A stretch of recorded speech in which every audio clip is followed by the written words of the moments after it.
as I'm on the floor with my hands behind my back, somebody's twisting my arm and repeatedly hitting me.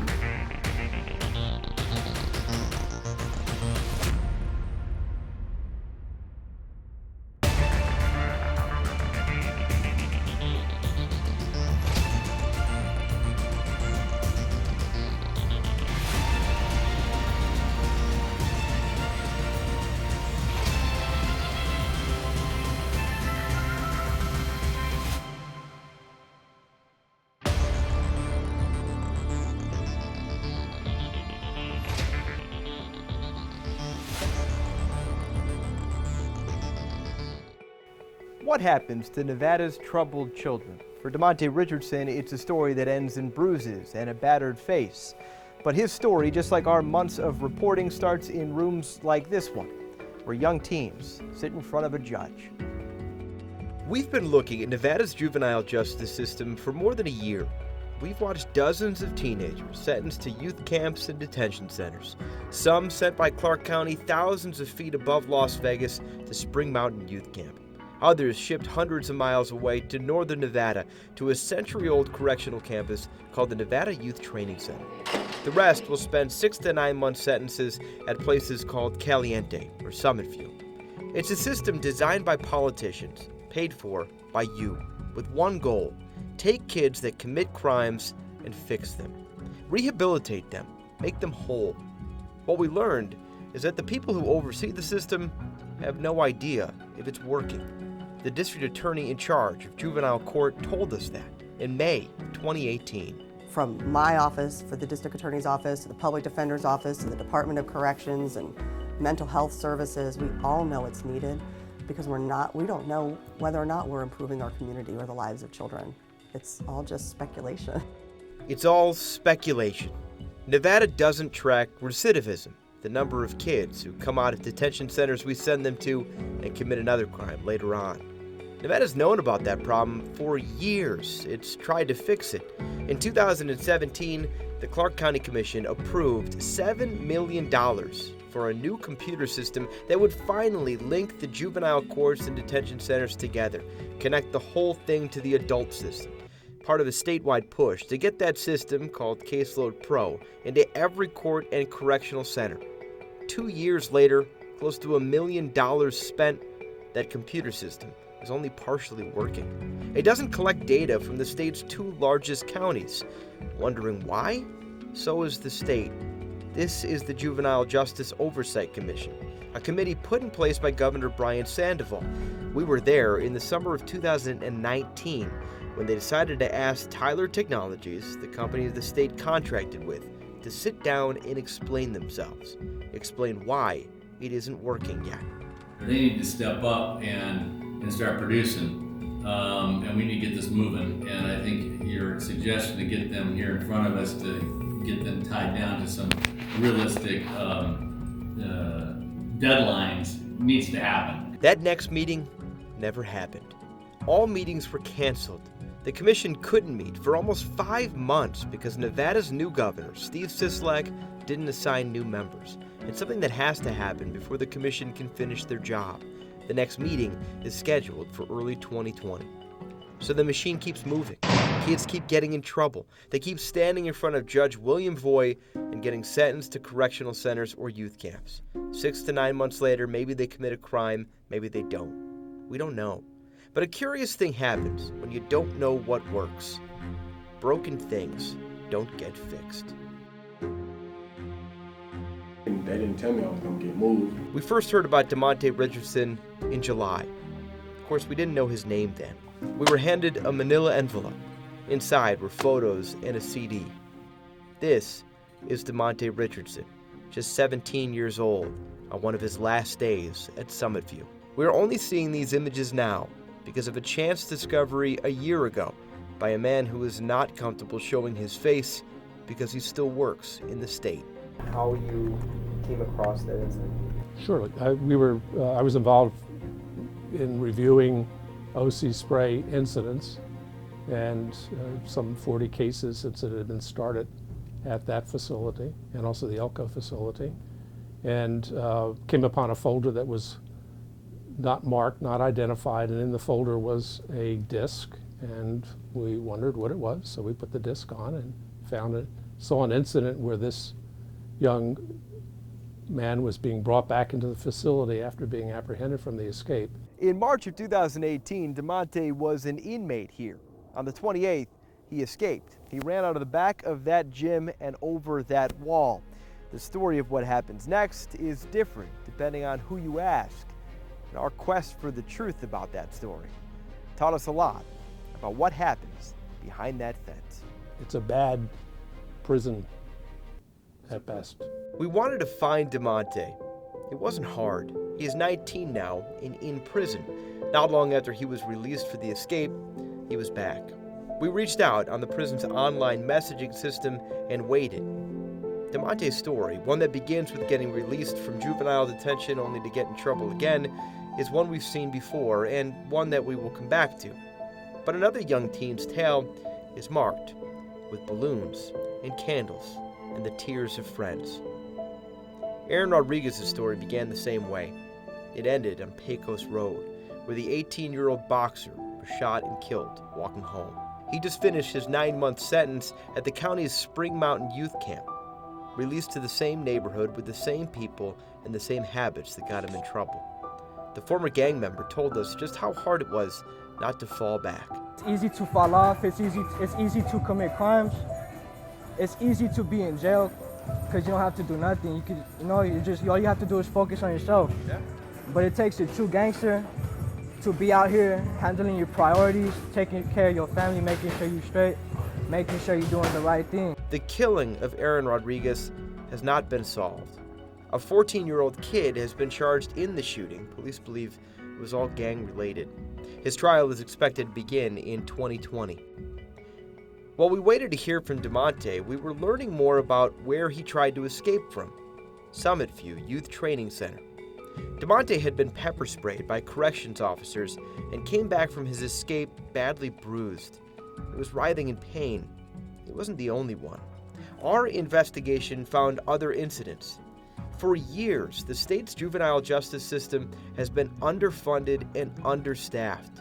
In 2017, Summit View spent more than $600,000 in overtime. An audit the state ordered found that because of attrition, shortages, low pay, and a lack of state support, staff were in survival mode. That's their words.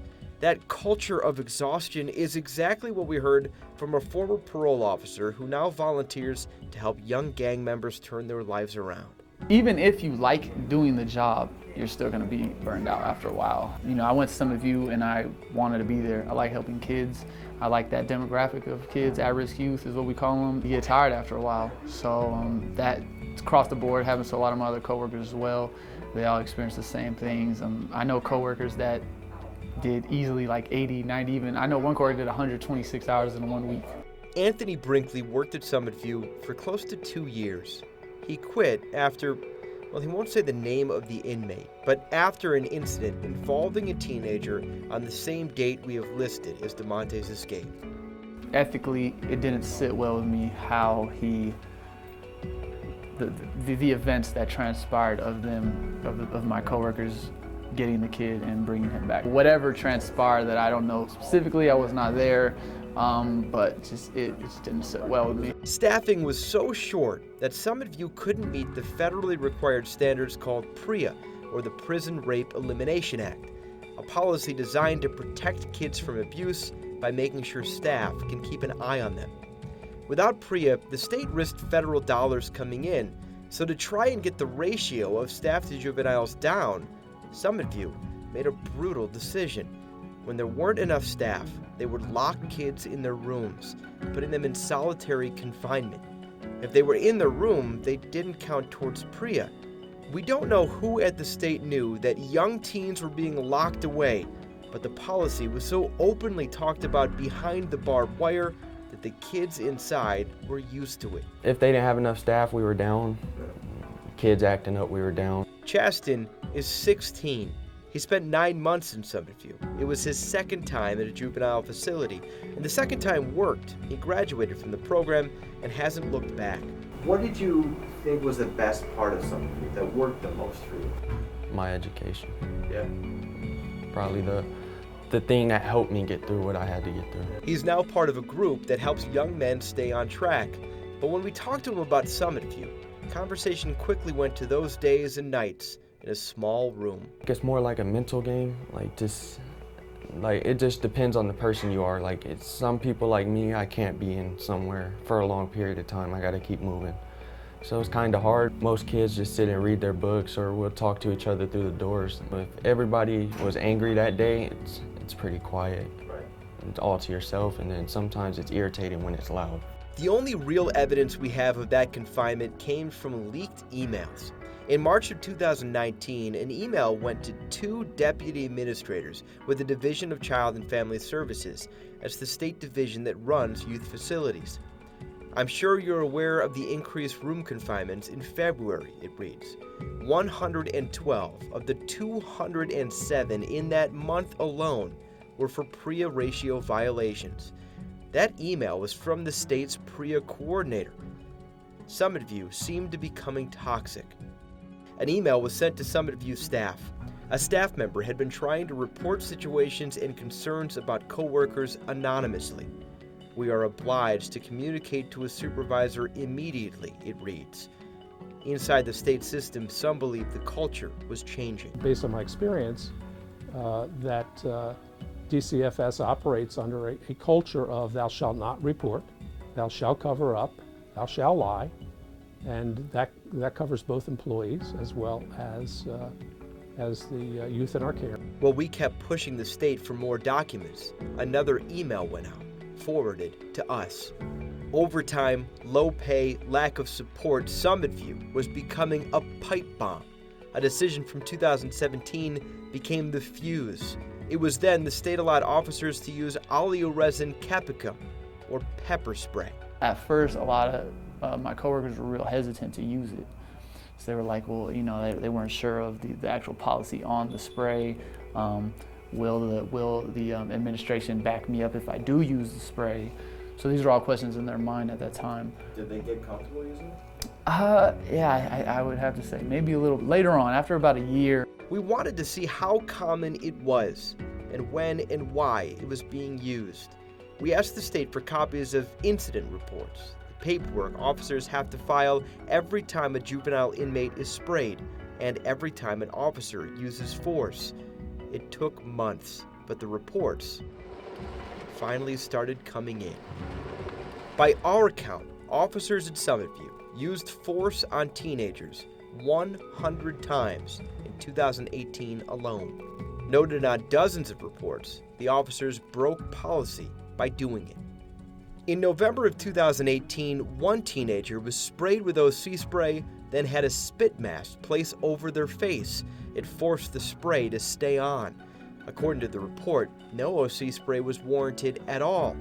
Other young men were put in restraints for horseplaying in the gym. An October 2018 report details how a youth was being carried by their arms and legs when they had a seizure in the courtyard.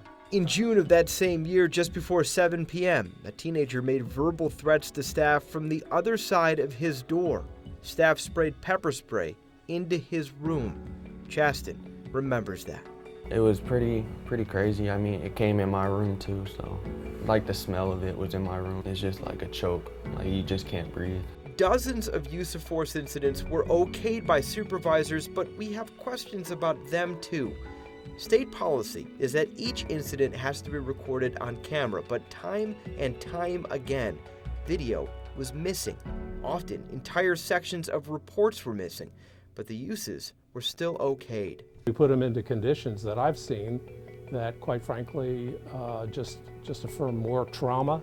The reports give us a look at the officer's side, but they never include interviews with the juveniles. They tell a different story. In 2019, an anonymous survey went out to 10 Summit View inmates. 7 said they had been sprayed. I have been sprayed twice. Staff put baby soap in my eyes and mouth. I've been sprayed 4 times because I got into a fight with another youth. I was not decontaminated. I got sprayed 5 times in 6 months. My hands were tied. I asked for help. Staff refused. When you look back and remember those moments, remember that smell of OC spray, remember hearing that you gotta go back in the room again, just facing the nothingness. What kind of memories come back to that? It would be mostly anger. It would be the emotion I felt going back towards that, because some kids didn't deserve what happened. Some did, some didn't. So I think some things were taken to the extreme. It just irritates me to see that was going on there. I wanted to see inside Summit View myself, and after about a month of negotiations, I was allowed in without any of the stuff in the truck. The state won't let cameras inside. They would let me bring in an audio recorder, which paints a picture of life on the other side of the barbed wire. I'm going to hold your ID, and then when you leave, we exchange. The first thing you notice when you walk into Summit View is this place looks like a prison, and the man in charge, Walt Pesterfield, knows it. There were 32 kids inside when we toured. Pesterfield says the goal is to get every one of them back home a changed man. Our job is to try to help these young men be productive citizens when they leave. Pesterfield took over in 2018. He talks a lot about culture change, how Summit View and the staff are changing their ways. But take a walk and you can see just how many hurdles are in his. There were 32 inmates when we got there.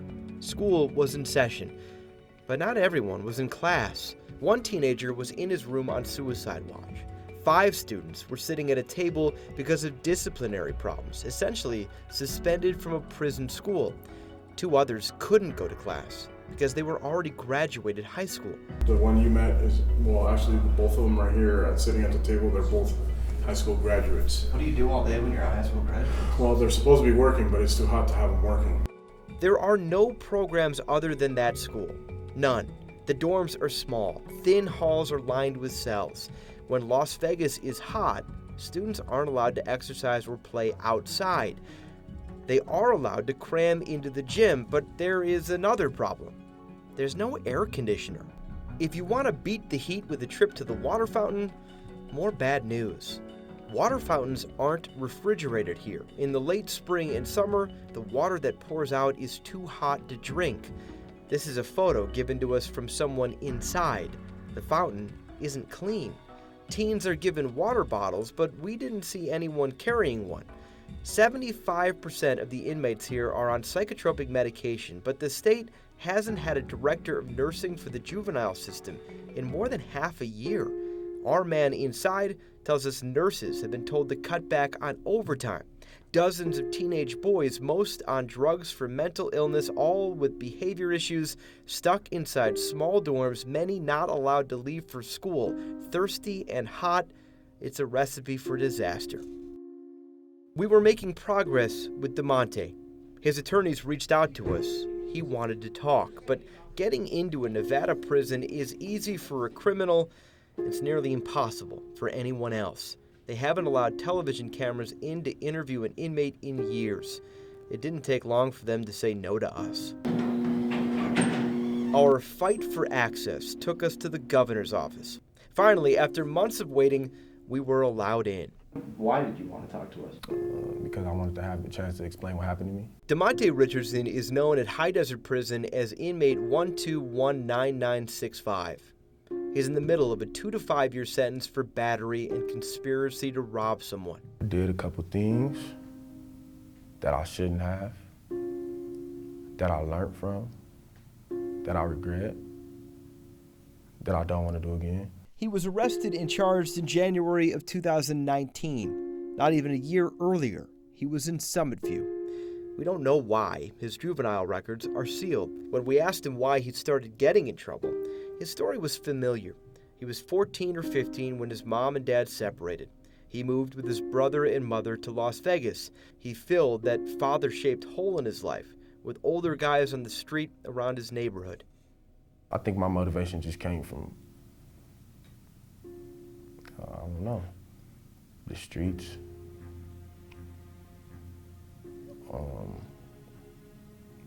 Older people that I know. The 6-foot-tall tattooed teenager doesn't look anything like the kid we first saw in pictures.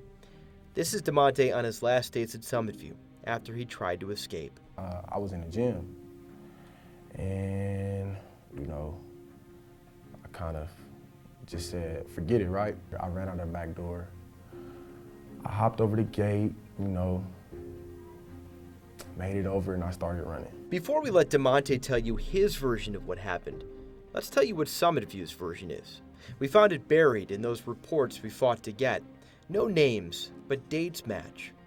According to staff here, on March 29th of 2018, at 4 p.m., a youth, presumably DeMonte, locked staff out of the gym and took off. 4 minutes later, staff were closing in. DeMonte took off in his detention jumpsuit to an office park near Summit View. It took staff 20 minutes in a van to catch up to him. Once they did, DeMonte fought. He punched officers and resisted. Officers used their OC spray to gain control. Within minutes, he was placed in a van. At 4:35, he's back at Summit View. 5 minutes after, he was seen by nurses, and by 4:50, the spray had been washed off. So that is the story Summit View broke down, but it is not at all the story DeMonte told us, and it is not at all what we saw when we looked at the prying eyes of security cameras. As I'm on the floor with my hands behind my back, somebody's twisting my arm and repeatedly hitting me and rubbing my face in like the dirt. Somebody hit me in my jaw. As we were riding back towards Summit View, 4 people were in the car with me, 4 staff. The OC spray was burning my face. It was hard. I'm just rocking back and forth because it burned. Somebody in the backseat said, "You missed your turn." And the guy in the front seat said, "It's okay, just let him burn." We don't have any video of officers catching up to DeMonte. The body cameras that were supposed to capture the arrest were not given to us. But we do have the video of DeMonte when he's brought back to the intake room at Summit View. He's placed into a small room by himself at 4:35, like the report says. But at 4:40, when the report says he's checked by medical staff, DeMonte is alone, writhing in pain. It would be another 10 minutes, 4:50, before nurses walk in. The report says that is when DeMonte is decontaminated from spray, but according to the video, DeMonte would sit another 5 minutes before he was walked into a shower. He is in that shower, out of view from the camera, for 20 minutes. So if the report is inaccurate, what actually happened? We can begin to piece that together with the help of DeMonte and our source. At 4:35, DeMonte is carried into the intake room. He is visibly uneasy. 4 officers stay with him in a small, dark room. We don't have audio from the camera. DeMonte remembers what they said. They were threatening me. They were saying, "You going to prison. Your mom's going to prison." They just telling me I ain't nothing, I'm worthless. Over the next 60 seconds, while 3 officers appear to smile and laugh, a 4th officer can be seen repeatedly jerking DeMonte up and down, at times leaning over him, before jerking him violently again. He just got mad and started swinging me around in the room. At 4:39, that same officer enters the room again. Another officer blocks the doorway while DeMonte is again pushed against the wall. 10 minutes later, officers appear to loosen his restraints just before nurses enter the room. At 5:38, more than an hour after he is brought in, DeMonte is walked out with his back to the camera. The employees that were involved in those incidents were all there and nothing seemed to happen to them. The administration at the facility seemed to know nothing about the subsequent incident. 18-year-old DeMonte in restraints for more than an hour, his face covered in pepper spray. So who did know? Who does know? What's being done about it? One man knows, the head of the Division of Child and Family Services, Ross Armstrong. I can't talk about specific HR or instances, but that is not an accurate description of what occurred. The aftermath or what occurred? That we don't get rid of people who are not following the policy. Ross Armstrong has been in the DCFS system for years, first as a deputy administrator, now as the man in charge. He will not talk about DeMonte's case. So let's talk about Summit View and those pages of broken policies, of confinements and sprays.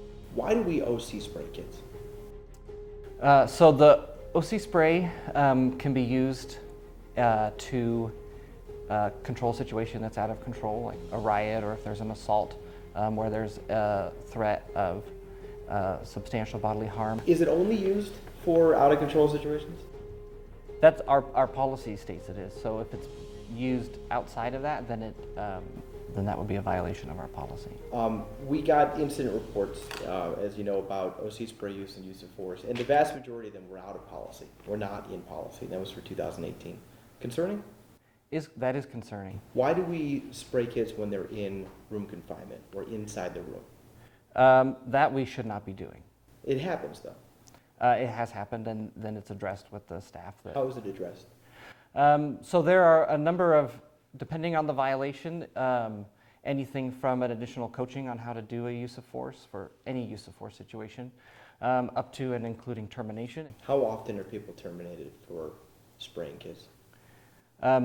Specifically for spraying kids, I would have to take a look at the numbers. I think that there's probably not. I would have to take a look at that. This is what some juveniles reported in a survey that went out to them in DCFS. One said, "I was sprayed 4 times for fighting. I have not been decontaminated in any of those times." Another said, "I was sprayed 5 times in 6 months. Once my hands were tied behind my back for 10 minutes. I asked for help, but staff refused." None of those incident reports about those specific incidents had any sort of request for more investigation or some sort of punishment for the staff member. I can't speak to specific instances, but that would be a violation of the policy and would need to be addressed. We don't know how those violations are addressed. HR records are sealed from the public, but what about this place? The lack of programs, the water, the air conditioner, the lack of staff, the forced overtime. Ross Armstrong says he asked the state for help for those. He asked the state for money. He didn't get much. Is there something we can put in place to rectify those problems over some of them? Well, one of the ones is staffing. So the legislature, although we didn't get all of our staffing, did give us additional staffing, which should assist with providing that quality programming. Any belief that we're really going to put up the money for it? They haven't so far. I mean, the state hasn't so far.